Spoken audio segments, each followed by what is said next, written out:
الحمد لله رب العالمين والصلاة والسلام على سيد المرسلين أما بعد فأعوذ بالله من الشيطان الرجيم بسم الله الرحمن الرحيم الصلاة والسلام عليك يا رسول الله وعلى آلك وأصحابك يا حبيب الله الصلاة والسلام عليك يا نبي الله وعلى آلك وأصحابك يا نور اللہ۔ درود پاک پڑھنے کے بے شمار فضائل و برکات ہیں، بہت ساری احادیث، بہت سارے واقعات فضائل درود میں ملتے ہیں۔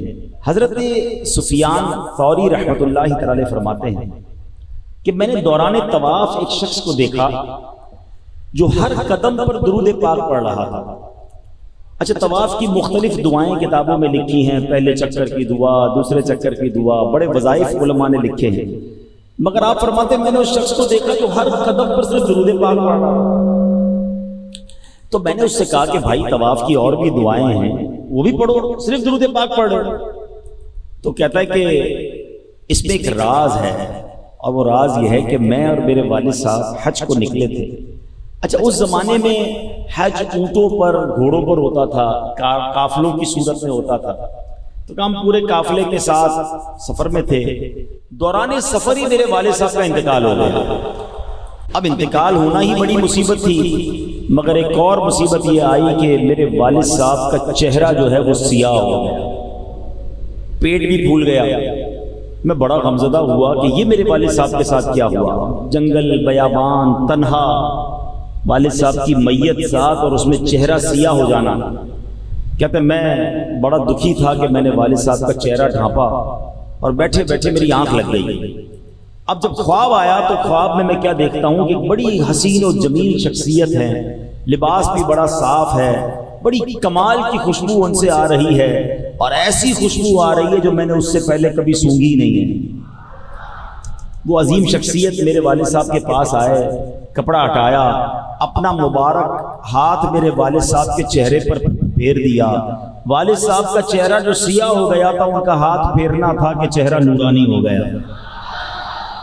اب وہ شخصیت واپس جانے لگے، میں نے پکڑ لیا ان کا دامن، میں نے کہا حضور ایسی بے سر و سامانی میں، اتنی بڑی تکلیف میں آپ نے میری مدد فرمائی، میرے والد صاحب کا چہرہ نورانی کر دیا، اپنا نام تو بتائیے۔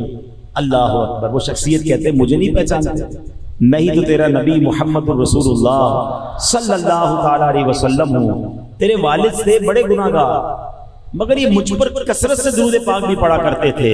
جب یہ بیماری میں مبتلا ہوئے تو انہوں نے مجھ سے فریاد کی، بے شک جو کوئی میرا امتی درود پاک کثرت سے پڑھتا ہے میں اس کی فریاد سنتا۔ اب نوجوان کی آنکھ کھل گئی، یہ سارا ماجرا تو خواب میں ہوا تھا، مگر وہ کہتا ہے جب میں نے والد صاحب کے چہرے سے کپڑا ہٹایا تو چہرہ 14ویں رات کے چاند کی طرح چمک رہا تھا۔ اللہ اللہ۔ کہتا ہے حضور مسئلہ یہ ہے، اس لیے درود پاک پڑھ رہا ہوں، مجھے لگ پتا گیا ہے، مجھے سمجھ لگ گئی ہے کہ درود پاک ایسا وظیفہ ہے کہ اگر بندہ اس کو تھام لے تو زندگی میں بھی کام آتا ہے، مرنے کے بعد بھی کام آتا ہے۔ اور آقا نے اس کو کیا فرمایا کہ جو میرا امتی مجھے فریاد کرتا ہے اور درود پڑھنے والا ہو تو ہم اس کی فریاد سنتے ہیں۔ کیا خوب بات۔ سیدی اعلیٰ حضرت لکھتے ہیں نا، فریاد امتی جو کرے حال زار میں، فریاد امتی جو کرے حال زار میں، ممکن نہیں کہ خیر بشر کو خبر نہ ہو، واللہ وہ سن لیں گے، فریاد کو پہنچیں گے۔ اتنا بھی تو ہو کوئی جو آہ کرے دل سے، تو ہمیں دل سے فریاد کرنی ہے، آقا علیہ الصلوۃ والسلام پر درود پاک کی کثرت کرنی ہے۔ آج بھی وہ غلاموں پر مہربانی فرماتے ہیں، نبی پاک کی خاص نگاہ کرم جسے مل جائے اس کے سارے بگڑے کام سنور جاتے ہیں۔ ہاں، وہ شاعر نے کہا یاد رکھو اگر اٹھ گئی ایک نظر، ایک نظر ہی چاہیے بس۔ آقا نے توجہ فرمانی ہے، ہمارے سارے دکھ درد ٹھیک ہو جانے ہیں۔ یاد رکھو اگر اٹھ گئی ایک نظر، جتنے خالی ہیں سب جام بھر جائیں۔ اللہ وہ نگاہ عنایت ہمیں بھی عطا فرماتے ہیں۔ حاضر ہے در دولت پہ گدا، سرکار توجہ فرمائیں محتاج نظر ہے حال میرا، سرکار توجہ فرمائیں۔ آئیے مل کر محبت کے ساتھ بآواز بلند درود پاک پڑھ لیں، صلو علی الحبیب صلی اللہ تعالی علی محمد صلی اللہ علیہ وسلم۔ آج جس موضوع پر میں نے کچھ مدنی پھول پیش کرنے ہیں، نارملی لوگ اپنی اولاد کے لیے، اپنے بچوں کے لیے، آنے والی نسلوں کے لیے بڑے پریشان، فکر مند رہتے ہیں۔ اتنا بعض اوقات فکر مند رہتے ہیں، سوچتے رہتے ہیں جو ان کے سوچنے کا کام بھی نہیں ہوتا۔ آج میں آپ کو یقین کریں، قرآن و حدیث کی روشنی میں اس بیان میں ہم ایسی کمال کی بات سیکھیں گے کہ جس کام کی طرف توجہ دلانی اگر وہ کام کر لینا تو انشاءاللہ ہماری نہ صرف اولاد بلکہ آنے والی نسلوں کا بھلا ہو جائے۔ وہ کون سا کام ہے، وہ کون سا عمل ہے، آئیے سنتے ہیں۔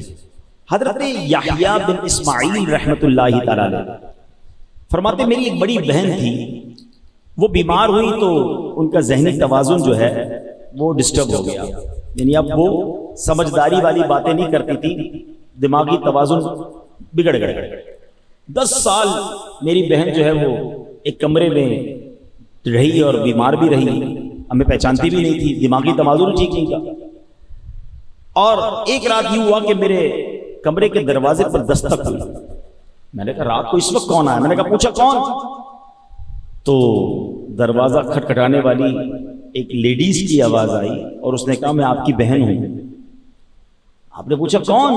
کہا میں آپ کی بہن ہوں۔ آپ حیران ہو گئے کہ یہ میری بہن ہے، یہ کیسے بولنے لگ گئی اور کیسے مجھے پہچاننے لگ گئی اور یہ کہنے لگ گئی کہ میں آپ کی بہن ہوں۔ فوراً دروازہ کھولا۔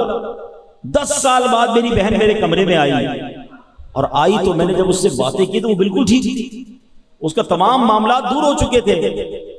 تو میں نے کہا کہ یہ سب کیسے ہوا، آپ طبیعت کیسے ٹھیک ہو گئی آپ کی؟ بہن کہتی ہے میں سو رہی تھی کہ میں نے خواب میں دیکھا کہ اللہ پاک نے تمہارے دادا کی نیکی کی برکت سے تمہارے والد محمد اسماعیل کی حفاظت کی، اور تمہارے والد محمد اسماعیل کی برکت سے تمہاری حفاظت فرماتا ہے۔ تمہارے دادا اور والد جو ہیں شیخین کریمین حضرت ابو بکر صدیق اور حضرت عمر فاروق سے بڑی محبت کرتے تھے، اس لیے ان دونوں بزرگوں نے اللہ پاک کے حضور تمہاری سفارش کی ہے۔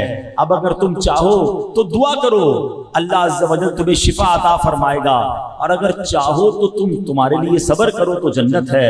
یعنی اس لڑکی کو یہ آپشن دیا گیا کہ اگر تم کہو، وہ بزرگ کہتے ہیں میں تمہارے لیے دعا کر دیتا ہوں، شفا مل جائے گی، اور اگر صبر کرو تو جنت ہے۔ سبحان اللہ۔ وہ لڑکی بڑی سمجھدار تھی، کہتی ہے حضور جنت تو میں چاہتی ہوں مگر اللہ کی رحمت تو بہت بڑی ہے نا، اگر شفا بھی مل جائے اور جنت بھی مل جائے تو اس سے اچھی کیا بات ہوگی۔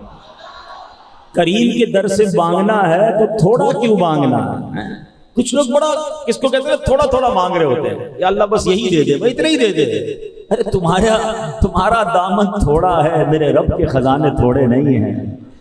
تو کریم ہی جو ٹھہرا تو کرم کے کیا ٹھکانے، تو کریم ہی جو ٹھہرا تو کرم کے کیا ٹھکانے، تو نوازنے پہ آئے تو نواز دے زمانے۔ اب وہ لڑکی کہتی میں نے بزرگوں سے کہا کہ شفا بھی مل جائے اور جنت بھی مل جائے تو اس سے بڑی کیا بات ہوگی۔ اللہ اکبر۔ اب وہ بزرگ کہتے ہیں کہ تمہارے والد اور تمہارے دادا شیخین کریمین سے محبت کرتے تھے، اس کی برکت سے اللہ نے تمہیں شفا بھی دے دی اور تمہیں جنت کی بشارت بھی عطا فرما دی۔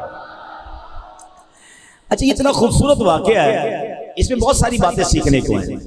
یہاں جہاں والد اور دادا کی نیکی کی برکت اولاد کو مل رہی ہے، مگر اس میں نیکی کون سی تھی؟ نیکی یہ ہے کہ صحابہ سے محبت ہے، شیخین سے محبت ہے۔ سبحان اللہ۔ تو پتہ چلا کہ صحابہ اور اہل بیت اور اللہ کے نیک بندوں کی جو محبت ہے نا، وہ بندے کو بہت ساری مشکلوں سے بچا لیتی ہے۔ سبحان اللہ۔ جبھی تو ہم کہتے ہیں نا کہ ہم کو صحابہ اور اہل بیت سے پیار ہے، انشاءاللہ دو جہاں میں اپنا بیڑا ہر صحابی نبی، ہر صحابی نبی، ہر زوجہ نبی اللہ پاک ہمیں صحابہ، اہل بیت، اولیاء اور اپنے نیک بندوں کی محبت نصیب فرمائے۔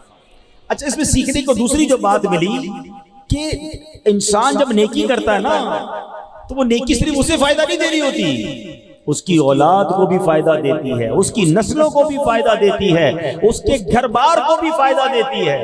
اور ہم بعض اوقات نیکی کر کے یا تو نیکی کرنے سے پہلے سمجھ رہے ہوتے ہیں یار اس کا کیا فائدہ ہے، تھوڑا سا ہی تو نیکی ہے، چھوٹی سی تو نیکی ہے، یہ نیکی کر کے بھول جاتے ہیں، پتہ نہیں کچھ ہوگا نہیں ہوگا۔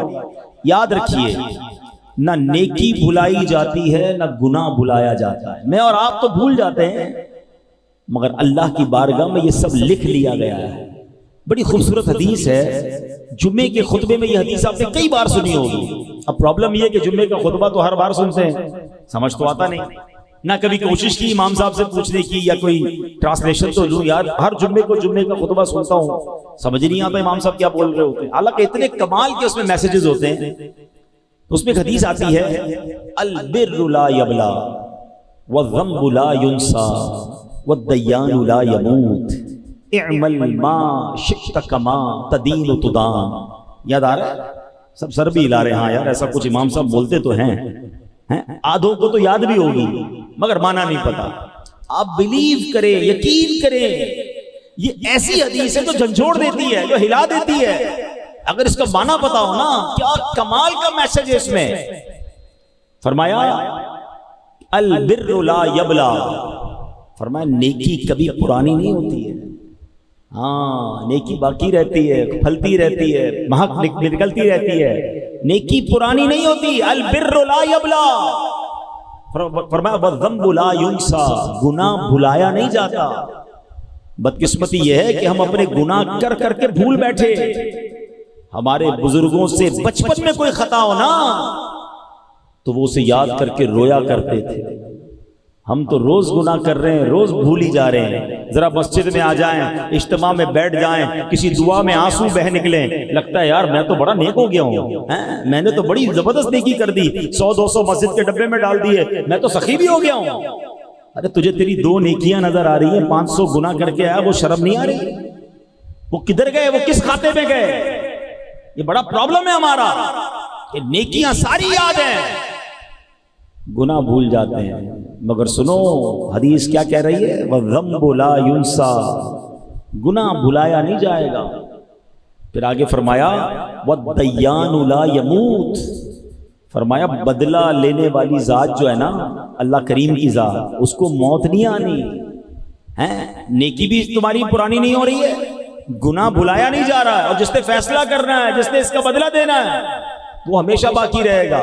اور آگے پتہ کیا فرمایا، اعمل ما شئت کما تدین تدان، کر لے جو کرنا ہے، جیسی کرے گا ویسی بھرے گا۔ کاش یہ میں کہتا ہوں ایک ہی حدیث جو ہے نا اتنا بڑا انڈیکیٹر ہے، اتنا بڑا یوں سمجھے میسج ہے کہ بندہ نیکی کرتے ہوئے سوچے کہ یار اور کر لوں، یہ باقی رہے گی، یہ پرانی نہیں ہوگی، یہ کام آئے گی، کہیں نہ کہیں اس کا فائدہ ہوگا، یہ بلا کو روک لے گی، یہ رزق میں برکت لے آئے گی، یہ بچوں کے لیے بھلائی بن جائے گی۔ یار تھوڑی اور کر لوں، تھوڑی اور نیکی کر لوں، تھوڑے نوافل اور پڑھ لوں، تھوڑا ذکر و اذکار اور کر لوں، تھوڑا صدقہ اور دے دوں، تھوڑی کسی کی مدد اور کر دوں، یار یہ میرا اکاؤنٹ بڑھ رہا ہے۔ البر لا یبلا، نیکی پرانی نہیں ہو رہی۔ اور جب جب گناہ کرنے کو جی چاہے نا تو یاد آ جائے وَذَنبُ لَا يُنسَى، یار یہ میں حرام دیکھ رہا ہوں، یہ بھلایا نہیں جائے گا، یہ باقی رہے گا، اس کا جواب دینا پڑے گا، اس کی مار نہ پڑ جائے۔ اللہ کرے کہ یہ بات سمجھ آ جائے۔ اور یہ آخر میں فرمایا نا اعمل ما شئت کما تدین تدان، کر لے تجھے جو کرنا۔ کچھ لوگ کہتے ہیں نا یار چلو یار ابھی کر لو بعد میں دیکھیں گے، یہ حدیث یاد رکھنا، کما تدین تدان، جو کرو گے ایسی بھرو۔ کوئی آج کل کھجور کا پودا لگا کر آم کی امید نہیں رکھتا ہے، اپنے گھر میں ناریل کا بیج لگائیں اور کیا امرود نہیں نکل رہے؟ لوگ کہیں گے طبیعت تو ٹھیک ہے، ناریل ہی نکلے گا، لگایا ناریل، امرود کہاں سے آئے گا؟ تو گناہ کر کر کے جنت کی امید رکھنا کیسا؟ اللہ کو ناراضی والے کام بھی کروں اور امید یہ ہے کہ جنت میں چلا جاؤں، قبر جنت کا باغ بن جائے، نمازیں بھی قضا ہو رہی ہیں۔ خود سوچو نا بیج کون سا لگا رہے ہو؟ اگر جنت میں جانا ہے تو جنت والا راستہ بھی تو اختیار کرنا پڑے گا نا۔ اب مثال کے طور پہ میں اس وقت فیضان مدینہ سے اس کے قریب سے آ رہا ہوں ملیر، اب ملیر آنے کے لیے مجھے شارع فیصل لینا پڑا نا. اب میں کہوں میں سپر ہائی وے جا رہا ہوں، دعا کر دیں ملیر پہنچ جاؤں، لوگ کہیں گے حضرت پہلے روڈ تو ملیر کا لیں پھر دعا کروائیں کہ رش نہ ملے. روڈ آپ نے لیا ہوا ہے جناب حیدرآباد کا اور دعا ہم سے کروا رہے ہیں ملیر کی، کیا کہیں گے لوگ؟ سچ بتاؤ. چلے میں تھوڑا سا اور اس کو عوامی زبان میں سمجھا دیتا ہوں. ایک بچہ ہے، امام صاحب کو ملا، کہتا ہے امام صاحب دعا کر دیں میٹرک میں پاس ہو جاؤں. میٹرک کے امتحان بھی ہو رہے تھے.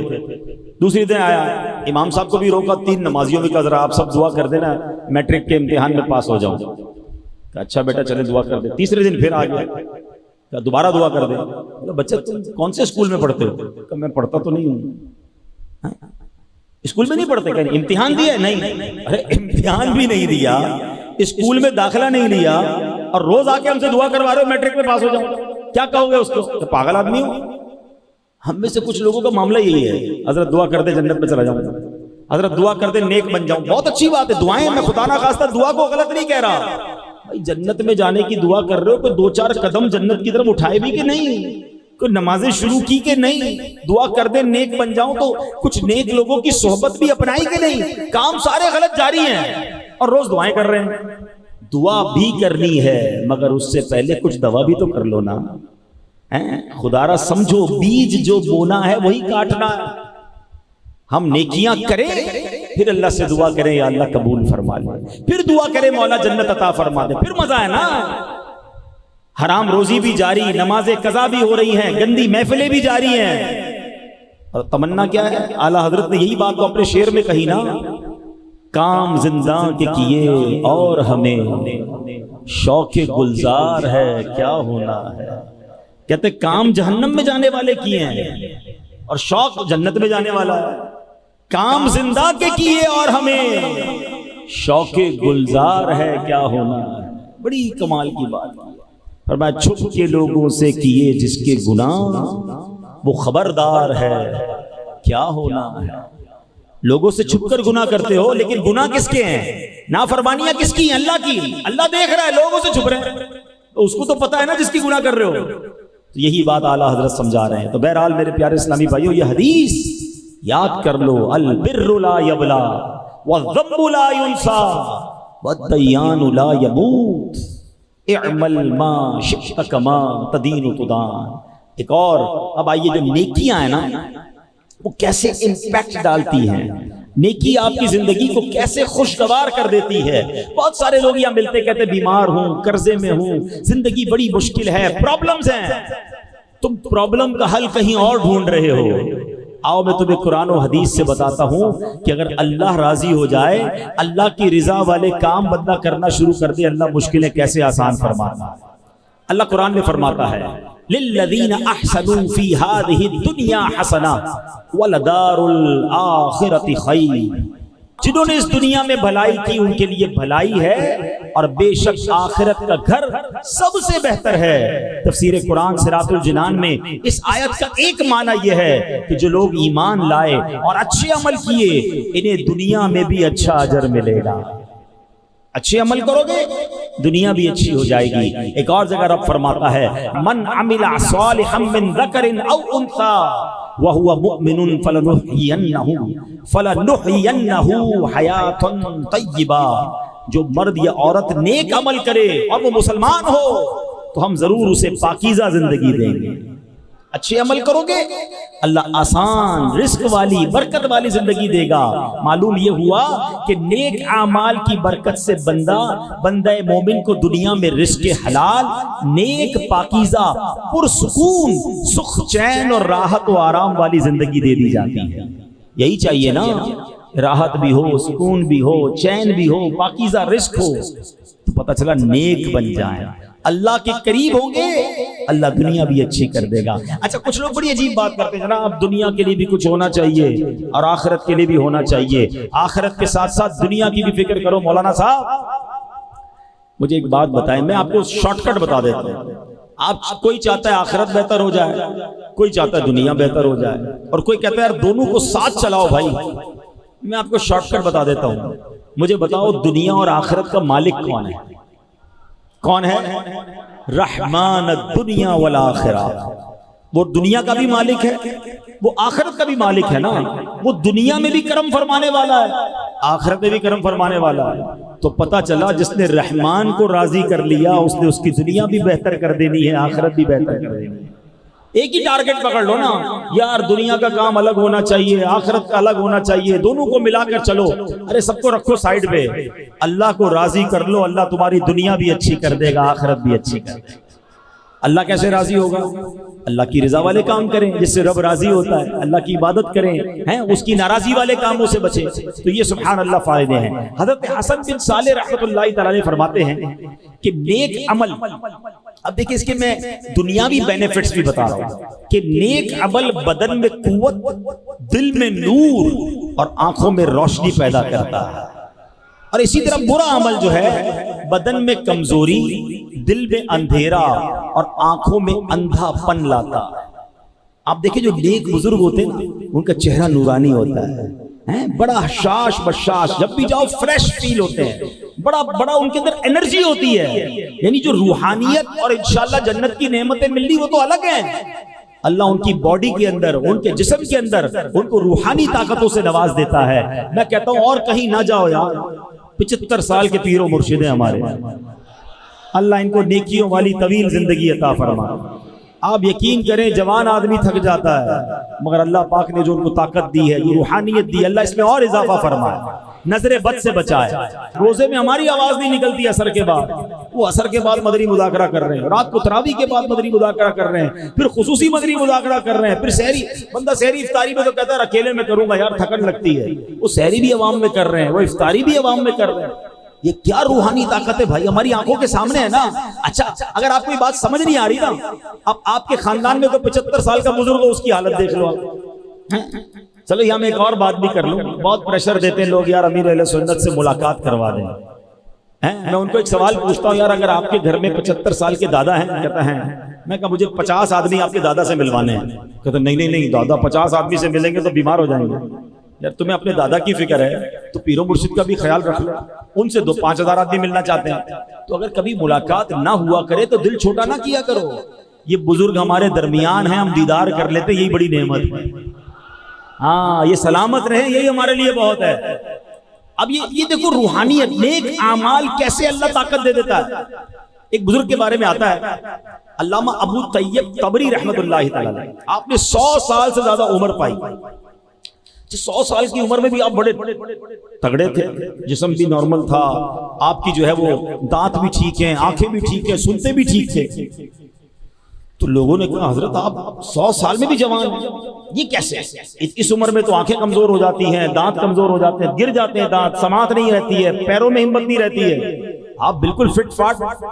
کیا پیارا جواب دیا، کہتے ہیں جوانی میں نا میں نے ان اعضاء سے اللہ کی نافرمانی نہیں کی، اللہ نے بڑھاپے میں میرے اعضاء سلامت رکھ دیے۔ آئے ہائے بڑی گہری بات ہے۔ لوگ کہتے ہیں سدا جوان ہونے کا فارمولہ چاہیے، فلاں کشتے کھاؤ تو فلاں دوائیاں کھاؤ۔ آؤ میں فارمولہ بتاتا ہوں، تم جوانی گناہوں سے بچا کر گزار لو، اللہ تمہارا بڑھاپا اچھا کر دے گا۔ جوانی میں جناب اتنا اللہ کو ناراض کرنا ہے، سارے غلط کام کرنے ہیں، پھر بڑھاپے میں تو خود دیکھے کیسے پڑے ہوئے ہوتے لوگ، عقل چلی جاتی ہے کئی لوگوں کی۔ تو اگر چاہتے ہو نا بڑھاپا اچھا رہے، فیوچر دیکھیں، آج میں بیان ہی فیوچر پر کر رہا ہوں، آنے والی نسلیں، اولاد اور اپنا بڑھاپا، ان تمام چیزوں کی بہتری کا فارمولہ یہ ہے کہ زندگی اللہ کی رضا میں گزار رہا ہو، نیک عمل کرتے جاؤ، اللہ تمہاری صحت اچھی کر دے گا، تمہیں طاقت عطا فرمائے گا، تمہیں تمہارے چہرے پہ نور عطا فرمائے گا، تمہارا بڑھاپا اچھا کر دے گا، تمہاری اولاد کو برکتیں دے گا، تمہاری آنے والی نسلوں کو بھی برکتیں عطا فرمائے گا۔ یہ وہ پلاننگ ہے، فیوچر پلاننگ، کہ بندہ زندگی گناہوں سے بچ کر گزارے۔ لوگ کہتے ہیں بڑی مشکل میں ہوں، بڑی پریشانی میں ہوں، آؤ قرآن فارمولہ دے رہا ہے۔ اللہ قرآن میں فرماتا ہے وَمَن يَتَّقِ اللَّهَ يَجْعَلْ لَهُ مِنْ أَمْرِهِ يُسْرًا، اللہ قرآن میں فرماتا ہے جو اللہ سے ڈرے اللہ اس کے کام میں آسانی فرما دے۔ اللہ سے خوف تو کرو نا، گناہ سے تو بچو، اگر مشکل سے نکلنا ہے نا تو اللہ کی فرما برداری کرو۔ ایک اور جگہ رب فرماتا ہے وَمَن يَتَّقِ اللَّهَ يَجْعَلْ لَهُ مَخْرَجًا، اگر جو اللہ سے ڈرے اللہ اس کے لیے نجات کا راستہ نکال دے گا۔ اللہ ایسے راستے نکالتا ہے جب بندہ اللہ کی فرما برداری کرتا ہے. اللہ کی نافرمانی بھی کرتے ہیں, پھر کہتے ہیں یار پتہ نہیں کون سا گناہ ہو گیا, مسئلے حل ہی نہیں ہو رہے, میری دعائیں قبول نہیں ہو رہی. اچھا اب نماز پڑھتے ہیں, ہاں وہ تو کبھی کبھی پڑھ لیتے ہیں. اچھا نمازیں قضا بھی ہو رہی ہیں اور اس کو اس بات کا احساس بھی نہیں کہ پتہ نہیں کون سا گناہ کر رہا ہوں. ارے بھائی تو سب سے بڑا گناہ کر رہا ہے. یہ بڑا مسئلہ ہے ہمارے یہاں. کوئی شراب پیے نا, لوگ کہتے او ہو شراب پیتا ہے, جوا کھیلے او ہو تو جواری ہے, یہ تو چوری کرتا ہے. اچھا ہم نے اپنے طور پر گناہوں کی اپنی ڈیفینیشن بنا لی ہے. یقیناً چوری, شراب, جوا حرام, جہنم میں لے جانے والا کام, مگر نماز نہ پڑھنا یہ اس سے بڑا گناہ ہے. اچھا کوئی بات نہیں, نماز جمعے کی پڑھتا ہے وہ کوئی گناہ ہی نہیں ہے. ہم نے بھی اپنے طور پہ گناہوں کی ڈیفینیشن بنا لی ہے. خدارا اللہ کے غضب سے ڈرو, اور جس دن اللہ کی فرما برداری کرو گے اللہ آپ کو انشاءاللہ غیب سے راستے نکالے گا. کیسے غیب سے راستے نکلتے ہیں سنو. نیکی کا فائدہ, کسی کی مدد کرنے کا فائدہ, بڑا کمال کا واقعہ. آج سے تقریباً 150-200 سال پہلے کا یہ واقعہ. عرب کے کسی دیہات میں ایک رہنے والا شخص تھا جس کا نام تھا ابن جدعان. موسم بہار میں ایک بار وہ اپنے اونٹوں کے باڑے میں پہنچا تو اس کے اونٹ بڑے فربا تھے, صحت مند تھے. اونٹنی تو بہت ہی صحت مند تھی, کمال کا اس سے دودھ اتر رہا تھا نا. تو یہ دیکھ کر اس کا سر شکر سے جھک گیا. پھر اچانک اس کو قرآن پاک کی چوتھے پارے کی پہلی آیت یاد آ گئی. وہ آیت کیا ہے؟ لن تنالوا البر حتى تنفقوا مما تحبون. اللہ فرماتا تم ہرگز بھلائی کو نہ پہنچو گے جب تک راہ خدا میں اپنی پیاری چیز خرچ نہ کرو. تو اس نے فیصلہ کر لیا کہ اس اونٹنی اور اس کے بچے کو راہ خدا میں صدقہ کر دوں گا. کہ اتنا دودھ دے رہی ہے, اتنی اچھی اونٹنی ہے, تو میں اس اونٹنی کو ہی صدقہ کر دیتا ہوں. سب سے اچھی چیز تھی. یہ بڑی کمال کی بات ہے. میں اس آیت اور اس کے ترجمے اور اس کی تفصیل پر تھوڑی دیر بعد بات کرتا ہوں, پھر آپ کو سمجھ آئے گی کہ اپنی پیاری چیز خرچ کرنے کا اجر کتنا ہے. تو اس نے کیا کیا کہ یہ اونٹنی کو اور بچے کو ساتھ لیا اور ایک پڑوسی کے گھر پہنچ گیا. پڑوسی کی 7 غریب بیٹیاں تھیں, بڑا غریب تھا. دروازہ کھٹکھٹایا اور جیسے دروازہ کھولا تو کہا یہ اونٹنی, اس کا بچہ, یہ آپ کو تحفہ ہے. پڑوسی تو حیران, دودھ دینے والی اونٹنی میرے گھر آ گئی. بڑی دعائیں دی اس نے. اب یہ ابن جدعان جو ہے وہ چلا گیا. کچھ عرصہ ہوا تو بڑا قحط آ گیا. پانی بھی نہیں, بارشیں بھی نہیں ہو رہی, ہر طرف پانی کی قلت. ایک ایک گھونٹ کو لوگ ترسنے لگے. ابن جدعان نے اپنے بیٹوں کو ساتھ لیا کہ چلو پانی ڈھونڈتے ہیں. ڈھونڈتے ڈھونڈتے وہ ایک غار, انڈر گراؤنڈ ایک غار تھا, اس میں چلا گیا. جب اندر اترا تو کہ شاید یہاں پانی مل جائے, اندر اترا تو پانی میں تو گیا لیکن پانی نہیں تھا بلکہ دلدل تھی. بچوں نے بڑی آوازیں لگائیں, ابن جدعان باہر ہی نہیں نکل سکا. بچے تھوڑی دیر, ایک آدھ دن تو انتظار کیا, لگتا ہے ابا جی تو گئے. یہ بچے گھر آئے اور ابا جی کے لیے سمجھ لے فاتحہ پڑھی اور سب نے ابو کا مال آپس میں بانٹنا شروع کیا. پھر سوچا ابو کے پاس ایک اونٹنی بھی تھی, وہ اونٹنی تو ابو نے پڑوسی کو دے دی. لالچی بچہ تھے, کہ یہ تو واپس لینی چاہیے اس سے, اتنی کمال کی اونٹنی تھی, بھائی جان بڑا دودھ دیتی تھی. پہنچ گئے پڑوسی کے پاس, کہا آپ کو یاد ہے ابو نے آپ کو ایک اونٹنی دی تھی؟ کہاں. بولا میں واپس چاہیے. ابو کہاں ہیں؟ کہا وہ تو دلدل میں گئے, نکلے نہیں وہاں سے. پڑوسی بھی کمال کا تھا, کہا ٹھیک ہے تمہیں چاہیے تو واپس لے لو. اونٹنی واپس دی اور یہ پڑوسی ڈھونڈنے نکل گیا اپنے محسن کو کہ یہ مجھے اس نے بڑے مشکل وقت میں مدد کی تھی, آج میں اس کی مدد کروں گا. ڈھونڈتے ڈھونڈتے اس غار میں پہنچا, اندر اتر گیا, دلدل نظر آیا. اس نے آوازیں دینا شروع کی تو اس پڑوسی کو قریب سے کہیں سے سانس کی آواز آنے لگی. ڈھونڈتے ڈھونڈتے ہاتھ لگایا تو اس کو ابو جدعان ملا. ابو جدعان زندہ تھا. بڑی مشکل سے اس کو کھینچا, اس کو باہر نکالا. اب جب باہر آ گیا, سانس بحال ہوئی, کہا اے ابو جدعان یہ تو بتاؤ 8 دن سے دلدل میں ہو, 8 دن تک زندہ کیسے رہے, تمہیں کھانا پانی کیسے ملتا رہا؟ ابو جدعان کہتا ہے ماجرا بڑا عجیب ہے. واقعی میں سینے تک تو دلدل میں تھا, مگر روزانہ میرے منہ کے قریب ایک دودھ کا پیالہ آتا تھا, میں وہ دودھ پی لیتا تھا اور اسی وجہ سے میں زندہ رہا. ہاں 2 دن سے مجھے دودھ نہیں مل رہا. پڑوسی کہتا ہے بات مجھے سمجھ آ گئی ہے. کہا کیا بات ہے, بتاؤ تو صحیح مجھے. کہ بات یہ ہے کہ تم نے مجھے اونٹنی دی تھی نا, میرے بچے روز دودھ پی کر تمہیں دعا دیتے تھے، اللہ نے مشکل وقت میں دلدل میں تمہیں دودھ عطا فرمایا۔ کہ یہ بات تو ٹھیک ہے مگر 2 دن سے دودھ کیوں نہیں مل رہا تھا؟ کہ 2 دن پہلے تمہارے بچے آئے تھے، تمہاری اونٹنی واپس لے کر چلے گئے۔ ہائے ہائے ہائے، اللہ کرے یہ بات سمجھ آ جائے۔ کسی کو نوالا کھلا دو، اللہ تم سے مصیبتوں کو ٹال دے گا۔ کسی کی غربت میں مدد کر دو، اللہ تمہارے دکھ دور کر دے گا۔ کسی کو تم انشاءاللہ پانی پلاؤ، اس کی پیاس بجھاؤ، اللہ تمہاری دنیا اور آخرت کی پیاس بجھا دے گا۔ یہ بلائیں ٹلتی ہیں لوگوں کی دعاؤں سے، کسی کا ہاتھ پکڑ لو، انشاءاللہ مشکل میں وہ رب کی رحمت تمہارا ہاتھ تھام لے گی۔ مگر آج یہ وقت بہت مشکل آ گیا ہے، لوگ مدد کرتے نہیں، دھوکہ دیتے ہیں۔ افسوس تو کبھی کبھی یہ ہوتا ہے کہ ایک غریب آدمی جس کی تھوڑی سی جمع پونجی ہے، چیٹنگ کر کے اس سے پیسے چھین لیتے ہیں یار، کوئی فراڈ کر کے، کوئی اسکیم بتا کر، کوئی بڑا نفع دکھا کر، غریب آدمی بیچارہ اپنے سارے پیسے جمع کر کے دیتا ہے کہ چلو یار مجھے کچھ نفع مل جائے گا، اور وہ لے کر رفو چکر ہو جاتے ہیں، کبھی ہاؤسنگ اسکیم کے نام پر، کبھی نفع دکھانے کے نام پر، کبھی موبائل کمپنیوں کے نام پر، پتہ نہیں عجیب عجیب فون آتے ہیں، عجیب عجیب اسکیمیں آتی ہیں۔ کیوں کرتے ہو ایسا چند سکوں کے لیے؟ ایک بات یاد رکھنا، جس طرح اس شخص نے اپنے غریب پڑوسی کو، اس کے بچوں کو دودھ پلایا، ان کے دل سے دعا نکلی، اللہ نے دلدل میں اسے بچا لیا، لیکن اگر کسی غریب کی بد دعا نکل گئی نا، ایسا نہ ہو تم اور تمہارے بچے دلدل میں غرق ہو جائیں۔ اور ہم نے دیکھا ہے، ایک بات ہمیشہ یاد رکھنا، اگر کوئی ایسا مجھے سن رہا ہے نا جو تھوڑے پیسوں کے لیے چیٹنگ کرتا ہے، تھوڑے پیسوں کے لیے دھوکہ دیتا ہے، تھوڑے پیسوں کے لیے سوچتا ہے یار مجھے مل جائے، اگلے کا بیڑا غرق ہو جائے، ایک بات یاد رکھنا، یہ پیسے تو آ جائیں گے مگر ساتھ تباہی بھی تمہارے گھر آئے۔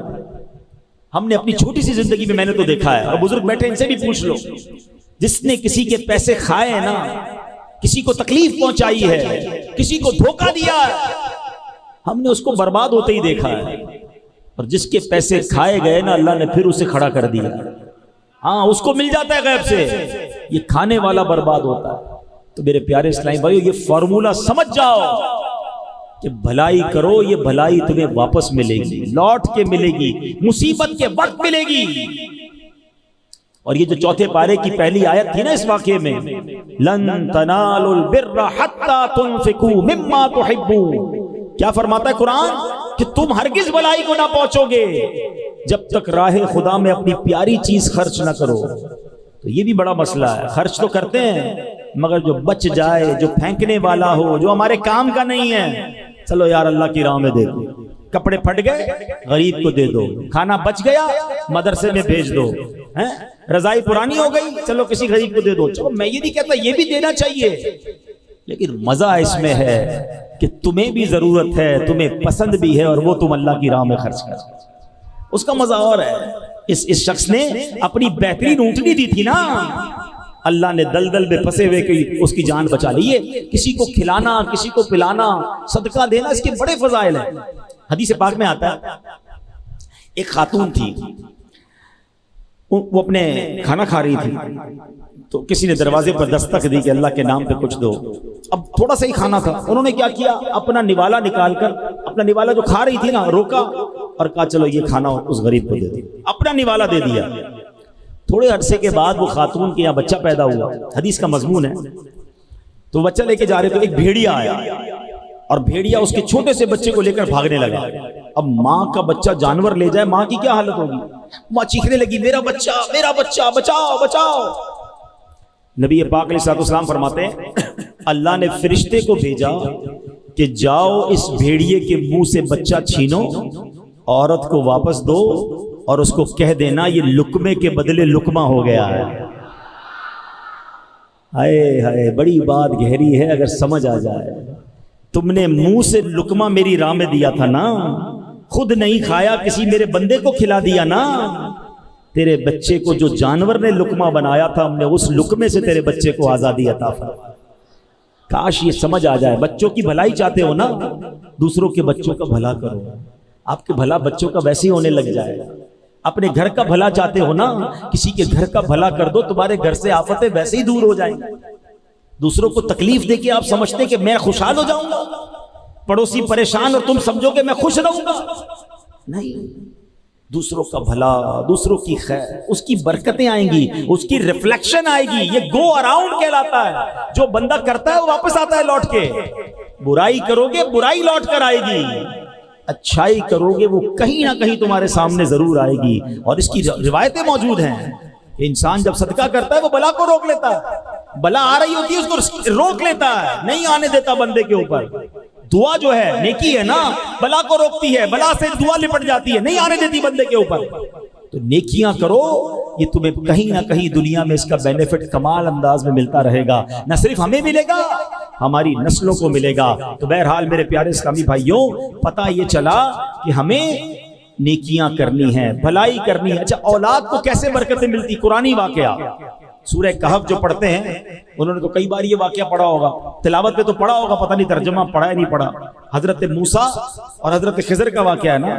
سورہ کہف میں سبحان اللہ ذکر ہوتا ہے، وَأَمَّا الْجِدَارُ فَكَانَ لِغُلَامَيْنِ يَتِيمَيْنِ فِي الْمَدِينَةِ وَكَانَ تَحْتَهُ كَنْزٌ لَهُمَا وَكَانَ أَبُوهُمَا صَالِحًا فَأَرَادَ رَبُّكَ أَن يَبْلُغَا أَشُدَّهُمَا وَيَسْتَخْرِجَا كَنْزَهُمَا رحمتم من ربک. سبحان اللہ. ترجمہ کیا ہے؟ رہی وہ دیوار وہ شہر کے دو یتیم لڑکوں کی تھی اور اس کے نیچے ان کا خزانہ تھا اور ان کا باپ نیک آدمی تھا. تو آپ کے رب نے چاہا کہ وہ دونوں جب اپنی جوانی کو پہنچے اپنا خزانہ نکال لیں. آپ کے رب کی رحمت سے حضرت خضر نے وہ دیوار کھڑی کر دی. اور ریزن کیا بتایا حضرت موسیٰ کو کہ ان کا باپ بڑا نیک تھا. یہ دو یتیم بچوں کا خزانہ اس دیوار کے نیچے دفن تھا.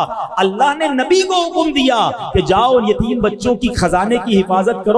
دیوار قائم کر دی گئی. اللہ اکبر. مفسرین فرماتے ہیں کیا لکھا قرآن میں؟ وَكَانَ أَبُوهُمَا صَالِحًا، ان کا باپ نیک آدمی تھا.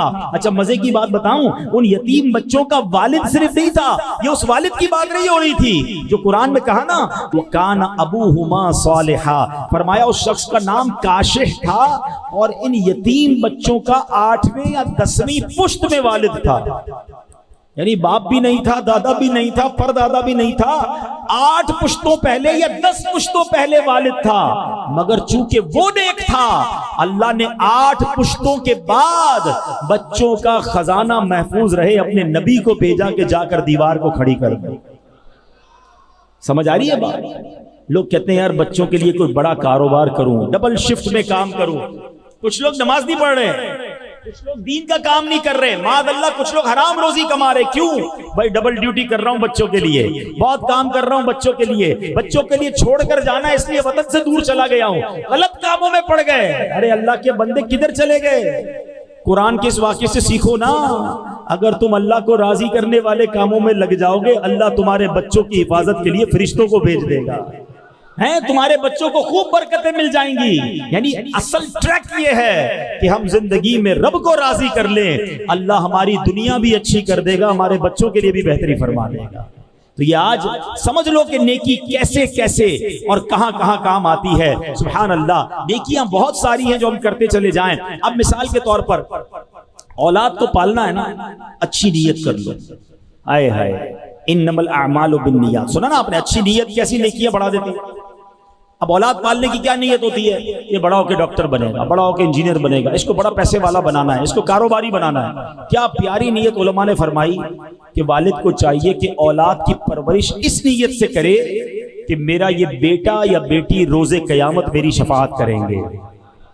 جس دن یہ آپ کا مائنڈ سیٹ بن گیا نا کہ یار بیٹے کی پرورش ایسے کرنی ہے، بیٹی کی پرورش ایسے کرنی ہے کہ قیامت کے دن میری شفاعت کریں، اللہ ان کو ایسا بنا دے کہ یہ میری شفاعت کر دیں، تو آپ کا سارا دماغ ہی چینج ہو جائے گا. یار پھر تو عالم بنانا ہے، پھر تو حافظ بنانا ہے، پھر تو دین کا مبلغ بنانا ہے، پھر تو ان کی ایسی تربیت کرنی ہے کہ میرے مرنے کے بعد بھی یہ میرے لیے دعا کریں. میں آپ کو بڑی کمال کی بات بتاؤں، جس کا بیٹا نمازی ہے نا، جس کی اولاد نمازی ہے، اس باپ کے وارے نہیں آ رہے. آپ کہیں کیوں؟ دیکھیں ایک تو یہ نا کہ حدیث میں آتا ہے کہ مرنے کے بعد اعمال منقطع ہو جائے گا، ڈسکنٹینیو ہو جائے گا سوائے 3 چیزوں کے. وہ 3 چیزیں کون سی ہیں؟ علم اگر کوئی چھوڑ کر مرے جو علم بعد میں پھیلتا رہے، صدقہ جاریہ یا نیک اولاد جو مرنے کے بعد والد کے لیے دعا کرے، مرحوم کے لیے دعا کرے. اب اگر بچہ نمازی بنا دیا نا بے شک وہ آپ کے لیے دعا نہ کرے، ویسے تو کرنی چاہیے، لیکن وہ روزانہ پتہ ہے کتنی بار دعا کرے گا آپ کے لیے؟ جب اتحیات میں قاعدہ آخرہ میں بیٹھے گا نا، با وضو بھی ہوگا، قبلہ رو بھی ہوگا۔ ارے بچے کو نمازی بنا دو، روز با وضو قبلہ رو ہو کر تمہارے لیے دعائیں کرتا رہے۔ میرا بچہ انجینئر بن جائے، میرا بچہ ڈاکٹر بن جائے، اس کو فلاں سرٹیفکیٹ مل جائے، فلاں ڈپلومہ مل جائے۔ اللہ کے بندے پہلے نمازی تو بنا لے اور خود نیک ہو جاؤ، تمہارے بچوں کو انشاءاللہ اللہ پاک ایسا نیک کر دے گا اور تمہاری نیکی کی برکتیں انہیں ملنا شروع ہو جائیں گی۔ اسی طرح میرے پیارے اسلامی بھائیوں، اچھی نیت ہو، آپ کا کاروبار بھی اچھا، آپ کی جو رزق حلال کمانا ہے نا، یہ بھی ثواب ہو سکتا ہے۔ ایک دن نبی پاک علیہ الصلوۃ والسلام اور صحابہ کرام کہیں تشریف فرما تھے، ایک بڑا مضبوط جسم والا بندہ نکلا اور کہاں گیا؟ روزگار کے لیے، اپنی روزی کمانے کے لیے۔ صحابہ کرام میں سے کسی نے کہا کہ اگر یہ اس کی جوانی جو ہے اللہ پاک کی راہ میں صرف ہوتی تو کیا بات تھی، یہ تو کاروبار کے لیے جا رہا ہے۔ حدیث پاک کا خلاصہ ہے، نبی پاک نے فرمایا ایسا مت کہو، کیونکہ اگر وہ محنت تو کوشش اس لیے کرتا ہے کہ خود کو سوال سے بچائے اور لوگوں سے بے پرواہ ہو جائے، یقیناً یہ اللہ پاک کی راہ میں ہے۔ اور اگر وہ اپنے ضعیف والدین اور کمزور اولاد کے لیے محنت کرتا ہے، یہ پھر بھی اللہ پاک کی راہ میں ہے۔ اور اگر فخر اور مال کی زیادہ طلبی کے لیے کر رہا ہے تو وہ شیطان کی راہ میں ہے۔ یعنی ایک ہی جاب ہے، ایک ہی کاروبار ہے، اچھی نیت شامل ہو جائے تو یہ اللہ کی راہ بن سکتا ہے، راہ خدا بن سکتا ہے۔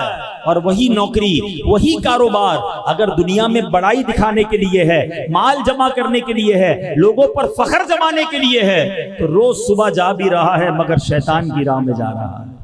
فرق سمجھو نیت، اچھی نیت اور بری نیت کا، تو اللہ کرے ہم سمجھ جائیں۔ اب ایک اور بڑا نیکی کا کام جو ہم سب کر رہے تھے، ہاں یہ مجھے بڑا افسوس ہے، یقین کرو۔ آخری بات، رمضان میں سارے نمازی، اور رمضان کے بعد کیا ہو گیا؟ سوشل میڈیا پر ایک پوسٹ آئی تھی نا کہ ہم بھی عجیب لوگ ہیں، ایک چاند دیکھ کر مسجد جو ہے وہ آباد کر دیتے ہیں اور دوسرا چاند دیکھ کر مسجد ویران کر دیتے ہیں۔ ایسا تو نہ کرو، کیوں مسجد سے دور آ گئے، کیوں نمازیں چھوڑ دی؟ آپ کو پتہ یہ کیسی نیکی ہے؟ یہ نیکی آپ کو دنیا میں کیسے کمالات اور آخرت کے اور آپ کی اولاد کو کیسے کمالات دے سکتی ہے؟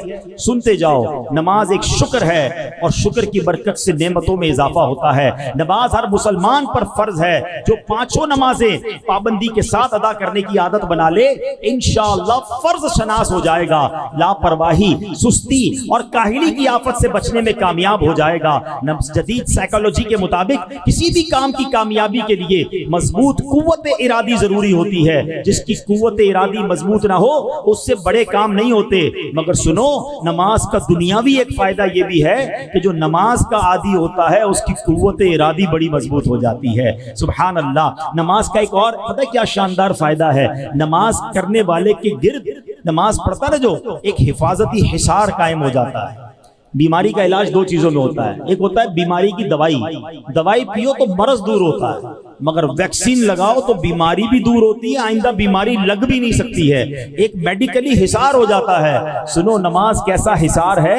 قرآن کہتا ہے ان الصلاۃ تنہا عن الفحشاء والمنکر، بے شک نماز منع کرتی ہے بے حیائی اور بری باتوں سے۔ تو پتہ یہ چلا کہ بندہ نمازی بن جائے، نماز اسے برائیوں سے بچانے لگ جاتی ہے۔ ایک مرتبہ ایک صحابی بارگاہ رسالت میں حاضر ہوئے، عرض کی یا رسول اللہ صلی اللہ تعالی علیہ وسلم، فلاں شخص نماز بھی پڑھتا ہے، چوری بھی کرتا ہے۔ اللہ کے حبیب نے فرمایا اسے چھوڑ دو، اس کی نماز جو ہے اسے چوری سے روک دے گی، اس کی نماز اسے چوری سے بچائے گی۔ تو پتہ یہ چلا کہ نماز خود بری بات سے بچاتی ہے۔ سبحان اللہ۔ ایک بار ہم بیرون ملک سفر پر تھے، بڑی کمال کی بات نگران شورا نے فرمائی۔ کچھ لوگوں نے کہا بڑی برائیاں ہیں ہمارے معاشرے میں، بڑے مسائل ہیں، فرمایا نماز درست کر دو، باقی نماز بندے کو درست کر دے گی۔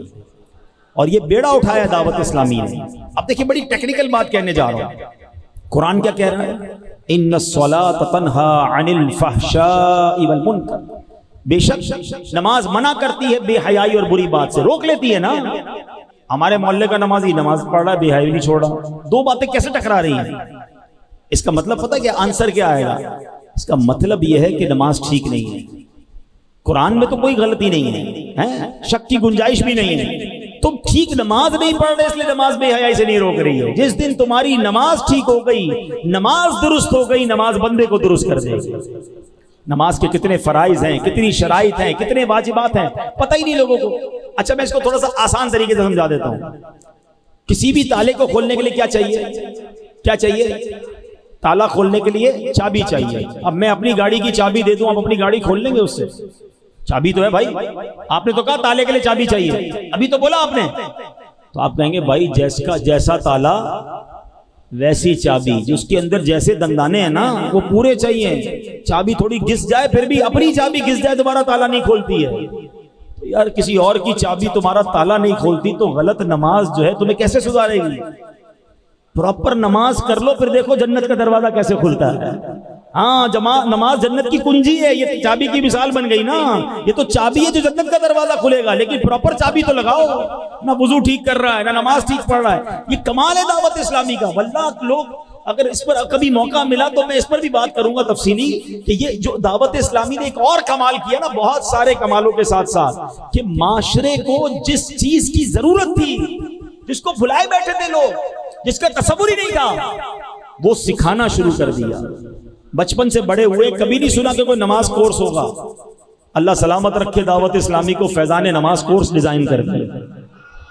میں آپ سے پوچھوں 40 سال پرانے نمازی سے پوچھو نماز کہاں سیکھی ہے, وضو کہاں سیکھا ہے؟ کیا ابو کے ساتھ آتا تھا وضو خانے پہ؟ ابو بھی وضو کرتے تھے, ابو کو دیکھ کر میں نے وضو شروع کر دیا. دادا نماز پڑھتے تھے, ان کو دیکھ کر ہم نے نماز سیکھ لی. اس کا مطلب کہیں بھی پراپر سیکھی نہیں ہے, نہ وضو نہ نماز, اور اسی میں غلطیاں ہو رہی ہیں. آپ کریں ایک بار فیضان نماز کورس, آپ کو میری بات سمجھ آ جائے گی کہ یار 20 سال سے نماز پڑھ رہا تھا, میری تو کتنی غلطیاں تھیں. نہ وضو پراپر, نہ نماز پراپر, نہ سجدہ پراپر, نہ تلاوت پراپر. کدھر سے ثواب ملے گا, کدھر سے روحانیت ملے گی؟ ہم کہتے ہیں یار پتہ نہیں میں کب سے تلاوت کر رہا ہوں, دل میں روحانیت ہی نہیں آ رہی. بھائی قرآن صحیح تو پڑھنا سیکھو پہلے. اب یہ بڑا نازک مسئلہ میں نے چھیڑ دیا ہے, تو پلیز سمجھو دعوت اسلامی والے ہمارے خیر خواہ ہیں, کہ جو گلی گلی مسجد مدرسۃ المدینہ بالغان لگاتے نا, اسی لیے لگاتے کہ یار 15 منٹ کے لیے آؤ, مخارج ٹھیک کر لو, تمہارا پڑھنا درست ہو جائے گا, پھر قرآن پڑھی جاؤ, ہر آیت تمہارے دل میں نور داخل کرے گا. ایک بار آ کر نماز اپنی سیکھ جاؤ, اب ہر سجدہ تمہارا درجہ بلند کرے گا. فجر میں اٹھ کر سردیوں میں وضو کر کے نماز پڑھ رہے ہو, برسوں سے پڑھ رہے ہو, ایک بار سیکھ لو نا, کہیں ایسا نہ ہو سارا سفر بیکار ہو جائے. اللہ کرے کہ یہ بات سمجھ آ جائے. تو نماز یہ کمال کی چیز ہے, آپ کی قوت ارادی مضبوط کر دے گی, آپ کو برائیوں سے روک دے گی, آپ کی زندگی کی روٹین تبدیل کر دے گی. بس نماز کو ایک بار ٹھیک طریقے سے سیکھ لو. اور جو میں نے نیت کی بات کی نا, اچھی نیت تو بہت برکت لاتی ہے, لیکن اگر دل میں نیت بری ہو نا, ہاں اس کا بھی بڑا مصیبت ہے. وہ آپ کے اوپر بھی اور آپ کی آنے والی نسلوں پہ بھی برا امپیکٹ ڈالے گی, آپ کے کاروبار کو تباہ کر کے رکھ دے گی. اگر آپ کسی کے کاروبار پر, کسی کے مال پر, کسی کی زندگی پر بری نظر لگائے بیٹھے ہیں. آخری واقعہ سن لو, پھر بیان کو میں ختم کرتا ہوں. کمال کا واقعہ روایتوں میں آتا ہے, کتابوں میں لکھا کہ ایک بادشاہ تھا. اچھا وہ بادشاہ سلامت جو ہے, اس کو وہ کہیں راستے میں گیا, اور جب وہ راستے میں گیا تو اس نے کیا دیکھا کہ ایک باغ ہے, اور وہ گنے کا باغ تھا. ٹھیک ہے نا, تو اس گنے کے باغ میں اس بادشاہ سلامت نے اپنے قافلے سے بچھڑ گیا تھا, بڑا گرمی لگی اسے, تو اس گنے کے باغ کو ایک بچی سنبھالتی تھی. تو اس بچی کو اس نے کہا کچھ پینے کو ملے گا, تو بچی بڑی نیک تھی, وہ گئی اور گنے کا جوس نکال کر بادشاہ سلامت کو پیش کی. بادشاہ نے جیسے ہی وہ گلاس پیا تو حیران, کیا ٹیسٹ, کیا میٹھا گنے کا رس. تو بادشاہ نے کہا یہ بنایا کیسے تم نے, اتنی جلدی لے کر آ گئی, گنے کا جوس نکالنے میں تو دیر لگتی ہے. کہ اللہ نے ہمارے باغ میں بڑا کمال دیا ہے, اتنے کمال کے گنے ہیں کہ ہاتھ سے دباتے ہیں تو جوس نکل آتا ہے. اچھا ہونا کیا چاہیے تھا کہ ماشاءاللہ اللہ تمہارے باغ میں اور برکت دے. اچھا آدمی تو یہ کہتا نا, بادشاہ کہتا ایسا باغ, اتنی کوالٹی, چلو اس باغ پہ قبضہ کر لیتے ہیں. ظالم آدمی تو یہی سوچتے ہیں نا کہ قبضہ کر لیتے ہیں, اس باغ کو میں لے لیتا ہوں, بچی کیا کر لے گی میرا. اچھا نیت خراب ہو گئی, اور اب کہتا ذرا ایک اور گلاس لے کر آؤ.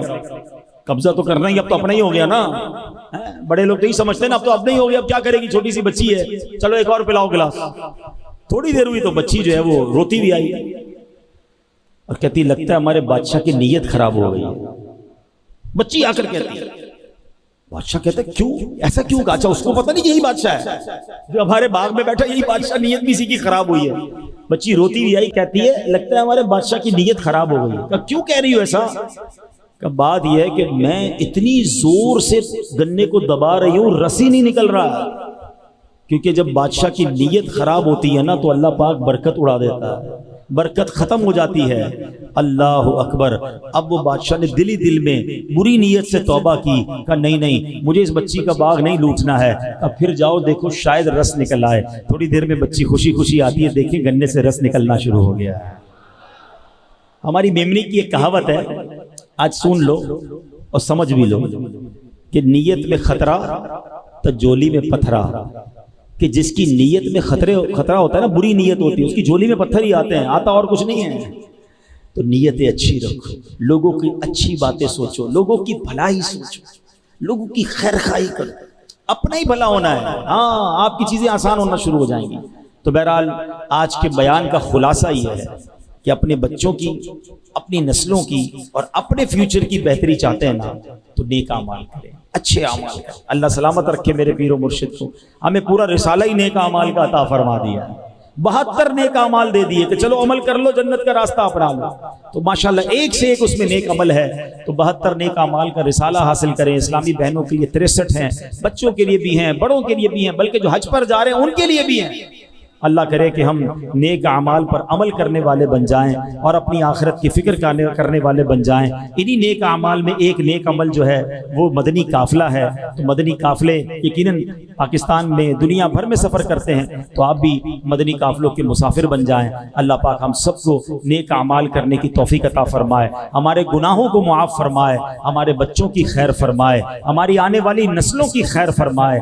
اللہ کریم ہم سب سے راضی ہو جائے اور ہمیں بڑھاپے میں بھی صحت والی، عافیت والی اور نیکیوں والی زندگی عطا فرمائے، اور جب آخری وقت آئے تو مدینہ منورہ میں ایمان اور عافیت والی، شہادت والی موت ہم سب کو عطا فرمائے، جنت البقیع ہم سب کا مقدر بن جائے۔ آمین بجاہ النبی الامین صلی اللہ تعالی علیہ وسلم۔